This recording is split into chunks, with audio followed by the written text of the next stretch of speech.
नमस्कार दोस्तों, FQ समा क्लासेज हरिपुर में आप सबों का स्वागत है।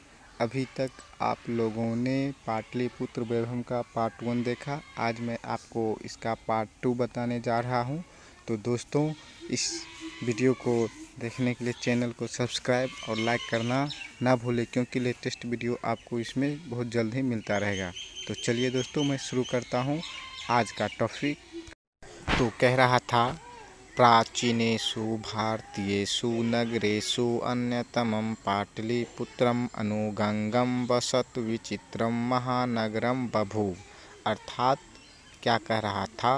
प्राचीनेषु अर्थात प्राचीन, पुराना से पुराना मतलब पुरातन की बातें कर रहा था। भारतीयेषु अर्थात भारतीयों का, नगरेषु अर्थात नगरों का, अन्यतमम मतलब दूसरा, अन्य कोई और, पाटलिपुत्रम अर्थात पाटलिपुत्र पटना की बात कर रहा था। अनुगंगम अर्थात गंगा के किनारे, वसत विचित्रम अर्थात बसा हुआ जो सो विचित्र प्रकार का मतलब अजीब प्रकार का जो है सो, महानगरम मतलब बहुत बड़ा शहर, बभू मतलब हुए। तो इस प्रकार से ये कह रहा था।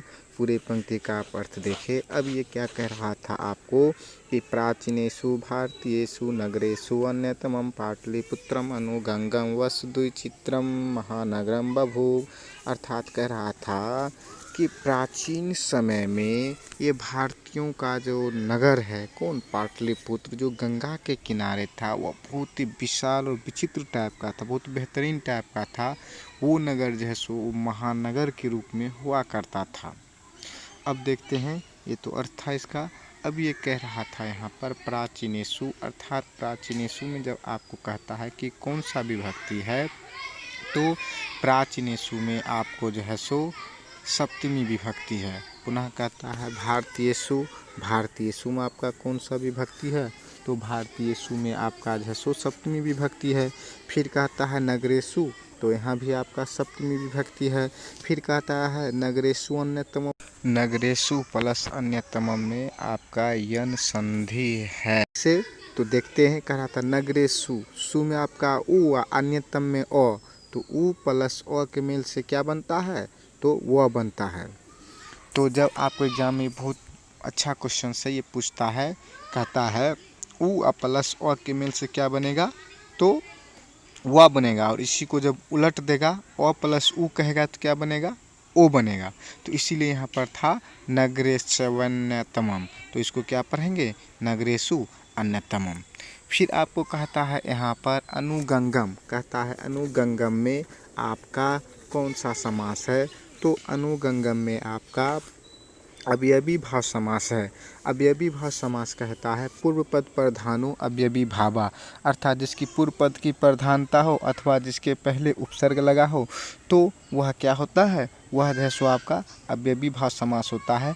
और यहाँ पर गंगम में आपका जो है सो अनु जो है सो क्या है? उपसर्ग है, इसीलिए अनुगंगम में आपका अवयवी भाव समास हुआ। पुनः आपको कहता है यहाँ पर वसत विचित्रम। अब यहाँ पर वसत विचित्रम जो है, ये आपका कहता है वसत विचित्रम का जब इसका हम संधि विच्छेद करेंगे तो क्या होगा? वसत प्लस विचित्रम। यह किस सूत्र पर आधारित है? तो बच्चों, आपको हमने बताया था झलाम जसो अंत्य, व्यंजन संधि जब बता रहे थे तो उस समय झलाम जसो अंत्य आपको बताए थे। झलाम जसो अंत्य क्या कहता है?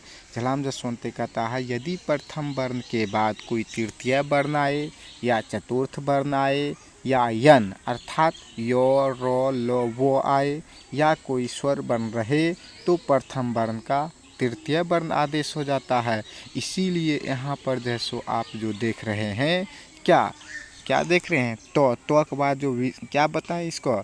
इसका बता वसत विचित्रम। अब तो के बाद वो, ये वो आपका क्या है? यन है। इसीलिए तो का है सो तृतीय उसी वर्ग का होगा। तो का तृतीय क्या होगा? तो थो दो। तो इसीलिए आपको यहाँ पर दो दिख रहा है। इसीलिए है सो यह कौन सा सूत्र से था? तो झलाम जसो अंत्य, ये व्यंजन संधि का सूत्र था। इस प्रकार से जो है सो यहाँ पर कह रहा था। अब जो है सो आप समझ गए होंगे। अब यहाँ पर व्याकरण का इतना ही पाठ था। और ये जो है सो आपका क्या कहते हैं, प्राचीनेषु भारतेषु नगरेषु अन्यतमम पाटलिपुत्रम अनुगंगा वस द्वि विचित्रम महानगरम अभू। ये आपको जो है बहुत ही हाईलाइट पंक्ति है दोस्तों। तो ये कहता है कि प्राचीन समय में भारत का जैसे महानगर के रूप में पाटलिपुत्र जैसो गंगा के किनारे बहुत बड़े महानगर के रूप में हुआ था, ऐसा जो है सो प्राचीन ग्रंथों में जैसो विदित है। इस पंक्ति से आपका यही आशय है। तो दोस्तों पुनः दोस्तों अगला पंक्ति कह रहा था आपको, तद विषये दामोदर गुप्तो नाम कविः कूटनीमत आख्याये काव्ये कथयति। अर्थात यहाँ पे कह रहा था तद विषय अर्थात उस विषय में दामोदर गुप्त अर्थात दामोदर गुप्त नाम का जो है सो कवि महोदय वो अपनी किताब, उस किताब का नाम क्या है, कूटनीमत। तो कूटनीम जो काव्य है उनके द्वारा जो लिखा गया था, व्याख्या किया गया था, उनको जैसो काव्य, उस काव्य में जैसो वे कहते हैं। अब क्या कहते हैं जो कि श्लोक के माध्यम से कहें तो उसको देखेंगे। उससे पहले यहाँ पर जो व्याकरण कहा थोड़ा उसको देखते हैं और तब फिर आगे बढ़ते हैं। तो यहाँ पर कह रहा था तद विषय का जब संधि विच्छेद करेंगे तो क्या हो जाएगा, तद प्लस विषय। तो यहाँ पर क्या हो गया, तद प्लस विषय। अब आपको दोस्तों कवि का जैसो कभी कभी पूछता स्त्रीलिंग रूप क्या होगा, तो कवि का स्त्रीलिंग रूप क्या होगा, कवित्री होगा। पुनः आपको कहता है कूटनीम आख्याय में कौन सा संधि है, तो ये आपको दोस्तों दीर्घ संधि है। और ये यहाँ पर तो में ओ और आख्याय में आ, तो ओ प्लस आ मिल करके क्या बनता है, आ। इसीलिए आप यहाँ पर तो आकर में देख रहे हैं आकर की मात्रा। पुनः ये आपको कहता है क्या कि कथयति में कौन सा धातु है, तो कथयति में आपको कथ धातु है। तो दोस्तों अभी आप इसका जैसो अर्थ देख रहे थे कि उस विषय में, किस विषय में, अर्थात पाटलिपुत्र के विषय में दामोदर नामक गुप्त ने क्या मतलब जो है सो वर्णन किया है। अपना जो काव्य है, काव्य किताब का जो नाम है वो क्या कहते हैं, कूटनीमत। उसमें जो है सो उन्होंने क्या वर्णन किया श्लोक के माध्यम से, अब जरा उसको देखते हैं। तो ये आपको कह रहा था, अस्ति महितल तिलकम सरस्वती कुलगिरहम महानगरम नामना पाटलिपुत्रम परिभूत पुरंदर स्थानम। अर्थात यहाँ पर कह रहा था अस्ति मतलब है। उसके बाद कह रहा था महितल तिलकम, अर्थात महितल तिलकम कहने का मतलब है, मही मतलब धरती होता है, और ये कह रहा था एक साथ महितल तिलकम, जिस प्रकार से लोग तिलक करते हैं तो सुशोभायमान दिखते हैं, ठीक उसी प्रकार से ये धरती की जो है सो वैभवता का जो है सो दृष्टिगोचर होता है, वैभवता इसका दिखाई पड़ रहा है। पुनः आगे कह रहा था सरस्वती कुलगिरहम, अर्थात शिक्षा का बेहतरीन केंद्र, शिक्षा का महान से महान केंद्र। अर्थात ऐसा जान पड़ता है कि साक्षात उस सरस्वती का घर है, और यहाँ जो है सो सरस्वती ने विद्या को क्या कर दिया है, सबों में ओतप्रोत करके भर दिया है। इसीलिए जो है सो यहाँ पर इस जगह को क्या कर रहा था, सरस्वती कुलगिरहम से उपमा कर रहा था। पुनः महानगरम मतलब बहुत बड़े नगर, नामना मतलब नाम, पाटलिपुत्रम अर्थात पटना की बात कर रहा था। परिभूत पुरंदर स्थान, अब देखिए दोस्तों व्यापक अर्थ में पुरंदर क्या कह रहा था, इंद्र का जो है सो परिभूत एकदम बेहतरीन, इतना बेहतरीन जिसका कोई जवाब नहीं, जिसका कोई वर्णन नहीं, इतना बेहतरीन स्थान जो कि किसका है, इंद्र का है निवास स्थान, स्नानाघर। वहाँ पर स्नान जब वो जहाँ पर जिस तालाब में स्नान करते वहाँ इतना सजाया हुआ है। ठीक उसी प्रकार से जो है सो यहाँ का जो है सो उपमा करके कौन, दामोदर गुप्त कहते हैं। अब देखते हैं पूरे पंक्ति का अर्थ क्या हो रहा था। तो ये यहाँ पे आपको कह रहा था पूरे पंक्ति में कि ये जो श्लोक है, इस श्लोक के माध्यम से दामोदर गुप्त जो है क्या करते हैं, पाटलिपुत्र की क्या विशेषता है, क्या मतलब शिक्षा के क्षेत्र में उसका स्थान रहा है, उसके बारे में उन्होंने जैसे बेहतरीन ढंग से वर्णन किया। तो वे कहते हैं कि आर्यभट्ट जैसे खगोल शास्त्री तथा चाणक्य जैसे विश्व प्रसिद्ध अर्थशास्त्री इसी धरती की उपज है। तो अशोक जैसे महान शासक भी जो है सो एवं उनकी वीरता तथा अहिंसा के सिद्धांत से विश्व को इस धरती की महानता जानने के लिए, बताने के लिए जो ध्यान आकर्षित किया है लोगों को। और जो है सो इन्होंने क्या किया है, कि गंगा के किनारे अनेकों मतलब गंगा है सो जो क्या माना गया है, पवित्र नदी माना गया, वो उसी के किनारे बसा हुआ है। वो इतना सजा हुआ है, इतना सजा हुआ है कि ऐसा प्रतीत होता है कि सरस्वती खुद जो है सो वहाँ पे निवास कर रही है और अपने घर को जो है सो विद्या से भर दी है। अर्थात घर कहने का मतलब इस धरती पाटलिपुत्र की धरती। और इंद्र महोदय का जो है सो स्नान तालाब है, वहाँ पे जैसे उतना बेहतरीन सजाया गया है कि वो भी जो है सो यहाँ पर कह रहा था ठीक उसी प्रकार से जो है सो ये धरती सजा, ये जो है सो इस नदी के आसपास का जो पाटलिपुत्र जगह है वो सजा है। इसीलिए यहाँ पे कह रहा था परिभूत पुरंदर स्थानम। तो दोस्तों अभी आप इसका जो है सो बेहतरीन तरीके से इसका अर्थ को देख रहे थे। अब देखते हैं इसके व्याकरण को क्या पार्ट्स हैं। अब यहाँ पे कह रहा था कि महितल तिलकम, आपको कहता है महितल तिलकम में कौन सा समास है, तो महितल तिलकम में आपका षष्ठी तत्पुरुष समास है। फिर कहता है इसका जो है सो समास का विग्रह क्या होगा, तो इसका होगा महितलस्य तिलकम, अर्थात महितल तिलकम। पुनः आपका जो है सो कहता है सरस्वती कुलगिरहम, सरस्वती कुलगिरहम में भी कहता है कौन सा समास है, तो इसमें भी आपका षष्ठी तत्पुरुष समास है। और इसमें कहता है कि इसका विग्रह क्या हो जाएगा, तो इसका विग्रह होगा सरस्वत्वयः कुलगिरहम। और उसके बाद जो है सो फिर आगे कहता है महानगरम, महानगरम में कौन सा समास है, तो महानगरम में आपका कर्मधाराय समास है। कहता है इसका विग्रह क्या होगा, तो महत एतत् नगरम, अर्थात महानगरम। तो दोस्तों अभी आप इसका अर्थ देख रहे थे। अब चलते हैं अगली पैराग्राफ की ओर। अगला पैराग्राफ में आपका कहता है इतिहासे श्रूयते यत् गंगायाः तीरे बुधकाले पाटलीग्रामः स्थितः आसीत्। अर्थात दोस्तों यहाँ पे कह रहा था इतिहासे, अर्थात इतिहासों में श्रूयते अर्थात सुना गया कि यत् मतलब जो गंगायाः तीरे गंगा के किनारे बुध काले अर्थात बुध के समय में पाटली ग्राम अर्थात पाटली ग्राम नामक स्थितः आसीत अर्थात स्थित था। तो कहने का मतलब था इतिहास में ऐसा सुना जाता है क्या कि गंगा के किनारे गौतम बुद्ध के समय में पाटली ग्राम जो है सो क्या था, स्थित था। तो यहाँ पर जो है सो अब इसका व्याकरण के पार्ट्स को देखते हैं। कह रहा था इतिहास में कौन सा विभक्ति है, तो यहाँ पे सप्तमी विभक्ति है। श्रूयते में कहता है कि कौन सा जो है सो धातु है, तो श्रुनु धातु है श्रु। उसके बाद कहता है कि गंगाया तीरे, गंगाया तीरे जो यहाँ पे कह रहा था, तो कहता है यहाँ पर इसका संधि विच्छेद क्या हुआ, तो गंगाया प्लस तीरे। पुनः कहता है यहाँ पे कि बुध काले, बुध काले में कौन सा, काले में कौन सा विभक्ति है, तो ये आपका सप्तमी विभक्ति है। तो दोस्तों यहाँ पर जो है सो आपको ऑब्जेक्टिव बहुत इम्पोर्टेंट क्वेश्चंस पूछता है। वो क्या पूछता है कि बुद्ध के समय में पाटलिपुत्र का नाम क्या था, तो पाटली ग्राम इसका नाम था। फिर आपको कह रहा था यत्र च भगवान बुद्धा बहुकृत्वा समागतः, यत्र यहाँ च भगवान बुद्ध अर्थात पुरुषोत्तम जो बुद्ध थे हुए बुद्धा बहुकृत्वा समागत अनेकों कार्य जो है सो यहाँ पर ये क्या करते हैं, संपादित करते हैं। अनेक कार्य जो है सो ये यहाँ पर क्या किए हैं और कई बार वहाँ पर जो है सो आए गए हैं, अर्थात गता जो कहा था आए और गए। तो इस प्रकार से यहाँ पे जो है सो ये क्या कह रहे थे, यत्र च भगवान बुद्धा बहुकृत्वा समागता अर्थात पाटलिपुत्र की जो धरती है इसके बारे में कह रहा था। यहाँ पर गौतम बुद्ध जो हैं वे जो है सो क्या हुए, कई बार जो है सो आए थे और फिर चले गए।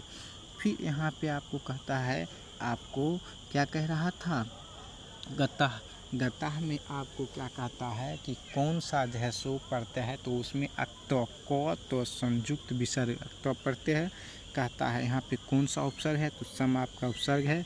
और जब कहता है कि इसका संधि विच्छेद क्या होगा, तो सम प्लस आगता अर्थात समागता, सम म में ओ और आगता में आ, तो अ प्लस आ मिलकर के क्या बना आपका आ बना। तो दोस्तों अगला पंक्ति क्या कहा था, तेन कथितम आसीत् यद् ग्रामो अयं महानगरम भविष्यति किंतु कलहस्य अग्निदाहस्य जलपुरस्य च भयात् सर्वदा आक्रांतं भविष्यति। अर्थात ये पूरी पंक्ति था। अब यहाँ पे ये आपको क्या कह रहा था, तेन कथितम आसीत, उनके द्वारा कहा गया था। क्या कहा गया था, यदि कि या जो ग्रामोयम, यह जो ग्राम है, महानगरम भविष्यति, अर्थात आगे चल कर के क्या होगा, एक महानगर बनेगा। कौन कह रहे हैं, गौतम बुद्ध कह रहे हैं। और कह रहे थे किंतु महानगर तो बनेगा लेकिन कलहस्य, अर्थात कलह से, कलह जो कह रहा था दोस्तों, ये जैसो आपसी लड़ाई झगड़ा, आपसी जैसो मनमुटाव, आपसी जैसो धोखा देने वाली बातें, ये वही कलह लड़ाई झगड़े की बात कर रहा था। अर्थात अग्निदाहस्य, और ये कह रहा था अग्निदाह से, अर्थात ये जैसो अग्नि से जैसो प्रीत रहेगा। जल पुरस्य, अर्थात बाढ़ से। चौ भयात, और क्या रहेगा, वह डरा हुआ रहेगा, ग्रसित रहेगा। सर्वदा आक्रांतम भविष्यति, सदा सदा उससे क्या रहेगा, भयभीत रहेगा, भविष्य में सब दिन जैसे भयभीत रहेगा। ये कौन कह रहे थे, गौतम बुद्ध कह रहे थे। तो अभी आप इसका अर्थ देख रहे थे, आप इसका देखते हैं। कहता कथितम आसीत में कौन सा संधि है, तो आपका यहाँ पर दीर्घ संधि है। कथितम म में आपका क्या है, अ, और आसीत में आ, तो अ प्लस आ मिलकर के क्या बना, आपका आ बना। और यहाँ पर जैसो आप देख रहे हैं मुआकर में जो टीनुमाज है, मुआकर में ये आप अ प्लस आ के मेल से आ होता, उसका मात्रा टीनुमा होता। फिर कहता है ग्रामोयम, ग्रामोयम का संधि विच्छेद होता है ग्रामो प्लस अयम। अब कहीं कहीं तो आपको ग्रामा प्लस अयम, लेकिन जब आप पूर्व रूप संधि पढ़ेंगे तो कहता है ए और ओ के बाद जब ओ आए तो उसका जैसो उस व का एस नुमा आदेश होता है, व का लोप होता है, और उसी व का एस नुमा आदेश होता है, तो उसका क्या होगा, ग्रामो प्लस अयम हो जाएगा। तो ये कौन सा संधि बताए, ये आपका पूर्व रूप संधि बताए थे। पुनः आपको कहता है भविष्यति, भविष्यति में आपको कहता है कौन सा लकार है, तो भविष्यति में आपका लिट लकार है। कौन सा पुरुष है, प्रथम पुरुष है। कौन सा वचन है, तो एक वचन है। पुनः जैसो आपको यहाँ पे कह रहा था कलहस्य, कलहस्य में कौन सा विभक्ति है, तो आपको षष्ठी विभक्ति है। अग्निदाहस्य में कौन सा विभक्ति है, तो षष्ठी है। जलपुरस्य में कौन सा है, षष्ठी है। फिर यहाँ पर कह रहा था भयात, यहाँ पर कहता है कौन सा विभक्ति है, तो यहाँ पर आपका पंचमी विभक्ति। यहाँ पर किस सूत्र पर आधारित है ये भयात पंचमी विभक्ति, तो आपको जो है सो व्याकरण में पढ़े होइएगा। भीतरार्थानाम भय हेतु, अर्थात ये कहता भी और तरा धातु के योग में जिससे रक्षा किया जाए, तो जिससे लोग डरते हैं, अर्थात जिससे रक्षा किया जाता है, तो उसी में पंचमी विभक्ति लगता है। तो यहाँ पर जैसो भय से लोग डर रहे हैं, किसके भय से, कि ये जैसो कलह से, अग्निदाह से, जल प्रसति, ये उसके भय, इसलिए भय में ही जैसो आपका पंचमी विभक्ति है। फिर कहता है आपको सर्वदा आक्रांतम, सर्वदा आक्रांतम का संधि विच्छेद क्या होता है, तो सर्वदा प्लस आक्रांतम। अब कहता है यहाँ पर सर्वदा में आ प्लस आक्रांतम में आ, तो आ प्लस आ मिल करके आपका आ बनता है। और यह कौन सा संधि है, यह आपका दीर्घ संधि है। भविष्यति अभी जस्ट आपको बताए ही। तो इस प्रकार से ये पूरे पंक्ति खत्म होता है। अब ये आपको 2 नंबर का यहाँ पे आपको पूछता है, क्या पूछता है कि गौतम बुद्ध ने पाटलिपुत्र के बारे में क्या कहा। तो ये बहुत वीआईपी क्वेश्चन है, एग्ज़ाम मॉडल है ये, एग्ज़ाम निश्चित रूप से पूछता ही है, अक्सर ये पूछा गया है। तो कह रहा था भगवान बुद्ध ने पाटलिपुत्र के बारे में यही कहा कि यह नगर आगे चल कर के क्या बनेगा, यह नगर जो है सो आगे चल कर के आपको महानगर बनेगा, किंतु सब दिन कलह से, अग्निदाह से और बाढ़ से हमेशा हमेशा ग्रसित रहेगा। यही जो है सो महात्मा बुद्ध जी ने कहा था। तो दोस्तों पुनः अगली पंक्ति आपका कह रहा था कालांतरेण पाटलिग्रामा एवं पाटलिपुत्रम इति कथितः, अर्थात काल, काल कहने का मतलब है आपका समय, अंतरेण मतलब 2 समयों के बीच की दूरी। तो कह रहा था ज्यों ज्यों समय बढ़ता गया उसकी ये बात कर रहा था। पाटलिग्राम अर्थात ये जो पाटलिग्राम था वो आपका एवं मतलब ही पाटलिपुत्रम, पाटलिपुत्रम का मतलब पाटलिपुत्र, जिसे अभी हम लोग पटना के नाम से जानते हैं। इति मतलब या कथिता मतलब कहा जाने लगा, कहा गया। इसमें जो है सो अब इसका अर्थ ये होता है कालांतरेण पाटलिग्रामा एवं पाटलिपुत्रम इति कथिता, अर्थात इसका मतलब ये हुआ कालांतर में, अर्थात जो जो समय बीतता गया पाटलिग्राम का नाम क्या रखा गया, पाटलिग्राम का ही नाम जो है सो पाटलिपुत्र जो है सो कहा जाने लगा। अब इसमें व्याकरण कर रहा था कालांतरेण का कहता है संधि विच्छेद क्या होता है, तो काल जोड़ अंतरेण से क्या बना, कालांतरेण। काल में ल में ओ और अंतरेण में ओ, दोनों ओ प्लस ओ मिलकर क्या बनता, आ, इसीलिए यहाँ पर आ का मात्रा जो है सो आप ल आकर में देख रहे हैं। यहाँ पे कौन सा संधि था, तो यहाँ पे दीर्घ संधि था। किन किन वर्णों का मेल था, तो अ प्लस अ वर्णों का मेल था। अब आपको पुनः आगे की ओर कह रहा था, इसमें कथिता, कथिता में कहता कौन सा धातु है, तो इसमें आपका कथ धातु है। पुनः आपका जैसो कह रहा था अगला पंक्ति में, चंद्रगुप्त मौर्यस्य काले अस्य नगरस्य शोभा रक्षा व्यवस्था च अति उत्कृष्टा आसीत् इति यूनान राजदूतः मेगास्थनीजः स्वसंस्मरणेषु निरूपयति। अर्थात अभी आपने इसके पंक्ति को सुना और ये पंक्ति क्या कह रहा था, ये आपको कह रहा था चंद्रगुप्त मौर्य से, अर्थात चंद्रगुप्त जो महान व्यक्ति हुए थे, महान राजा हुए थे, उनके शासनकाल की बात कर रहा था। चंद्रगुप्त मौर्य की काल मतलब समय में, अस्य मतलब इसका, नगरस्य मतलब इस नगर की, शोभा मतलब सुंदरता, रक्षा व्यवस्था एवं क्या कहते हैं लोगों का जैसो हितैषी के रूप में रक्षा के लिए ये सेफ्टी सुरक्षा कहते हैं वो, च मतलब और अति मतलब अत्यधिक, उत्कृष्ट, उत्कृष्ट मतलब उच्चतम, उच्च क्वालिटी का, और ये कहा था हाई क्वालिटी का जो होता है वही उत्कृष्ट के कहा था। आसिद मतलब थे, इति मतलब यह यूनान राजदूता, अर्थात यूनान के जो राजदूत हैं, जो कि यूनान देश से जो घूमने के लिए आए थे, कौन, तो मेगास्थनीज यहाँ आपका नाम है, ये दार्शनिक है। उसके बाद कहता है स्व मतलब अपने, संस्मरणेषु का मतलब होता है अपने अपने ग्रंथ में, जो यहाँ से ये लोग पर्यटक में जो भी लोग मतलब आते हैं और आपको अपने वापस जाते हैं, तो अपने अपने नोटबुक में जो लिखते जाते हैं और उसे एक किताब में लिख देते हैं, वही आपका संस्मरण होता है। फिर निरूपयन्ति मतलब निरूपित करते हैं, अर्थात वर्णन करते हैं। इस प्रकार से पूरे पंक्ति का अर्थ ये हुआ कि चंद्रगुप्त मौर्य के शासन काल में इस नगर कहने का मतलब क्या, पाटलिपुत्र की शोभा और रक्षा व्यवस्था अत्यधिक जो है उत्कृष्ट था। इस बात को कौन वर्णन करता है, इस बात को यूनान के जो राजदूत मेगास्थनीज थे वो अपने संस्मरण ग्रंथ में जैसे इसको क्या करते हैं, वर्णन करते हैं, अर्थात लिखते हैं। पुनः अब इसमें देखते हैं मौर्यस्य में आपका कौन सा विभक्ति है, तो मौर्यस्य में आपका षष्ठी विभक्ति है। काले में आपका कौन सा विभक्ति है, सप्तमी विभक्ति है। अस्य में कौन सा विभक्ति है, षष्ठी विभक्ति है। नगरस्य में कौन सा विभक्ति है, षष्ठी विभक्ति है। पुनः आपका जैसो यहाँ पर जैसो अति प्लस उत्कृष्ट प्लस आसित प्लस इति, तो यहाँ पर जैसो अति में जो हर्षिकार है, तो ई का जैसो यन संधि से य होता है और उ जो है सो य में मिला तो यह हर्षुकार हो गया। तो इस प्रकार से अति उत्कृष्ट। अब यहाँ पर जो ट्वाकर था, तो ट्वाकर में आ और आसित में आ दोनों मिलकर क्या बना, आ और आक मात्रा तीनों में आता है, इसलिए यहाँ पर ट में जो कि आप देख रहे हैं, तो यहाँ पर कौन सा संधि था, तो यहाँ पर दीर्घ संधि था। तो यहाँ पर किन किन वर्णों का मेल था, तो यहाँ पर जैसो आ प्लस आ वर्णों का मेल था, तो आ प्लस आ वर्णों के मेल से आ ही बनता है। तो पुनः आगे जैसो आपको ये क्या कर रहा था, संस्मरणेषु में आपको कहता है कौन सा जैसो विभक्ति है, तो इसमें आपका जैसो सप्तमी विभक्ति है।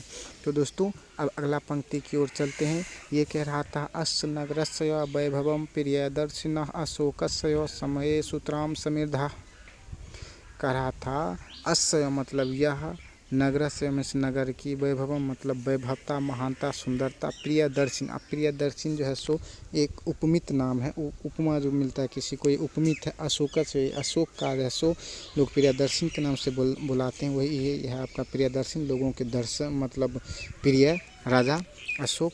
फिर कहता समय मतलब समय में, सूत्रा मतलब अत्यधिक रूप से, समृद्ध मतलब वृद्धि होते हैं। तो इस प्रकार से पूरे अर्थ ये होता है अस्य नगरस्य वैभवं प्रियदर्शिना अशोकस्य समये सूत्राम समृद्धम, अर्थात इस नगर की वैभवता जो है सो प्रियदर्शिन अशोक के समय में और अत्यधिक क्या हुआ था, समृद्ध हुआ था, अर्थात और अत्यधिक जो है सो मजबूत हुआ था। तो पुनः अब इसके देखते हैं व्याकरण के पाठ को। कह रहा था अस्य में कौन सा विभक्ति, तो आपका षष्ठी विभक्ति। नगरस्य में आपका कौन सा विभक्ति, तो आपका जो है षष्ठी विभक्ति है। अशोकस्य में कौन सा विभक्ति, तो षष्ठी विभक्ति है। समय में आपका सप्तमी विभक्ति है। और इस प्रकार से जो है आपका जो है व्याकरण का पाठ कंप्लीट हुआ। अब जो है आपको बहुत ही वीआईपी क्वेश्चन यहाँ पे पूछता है, वो ये पूछता है कि प्रियदर्शन के नाम से कौन जाने जाते हैं, तो प्रियदर्शन के नाम से जो है आपको अशोक जाने जाते हैं। पुनः इसी क्वेश्चन को उलट करके पूछा जाता है अशोक को किस नाम से जाने जाते हैं, तो अशोक को जो है आपको प्रियदर्शन के नाम से जाने जाते हैं। तो दोस्तों ये था आपका पाटलिपुत्र वैभवम का दूसरा पार्ट। अब जल्द ही जो है तीसरा पार्ट आने वाला है, तो बने रहिए दोस्तों वीडियो में इसी तरह। तो thank you for watching video.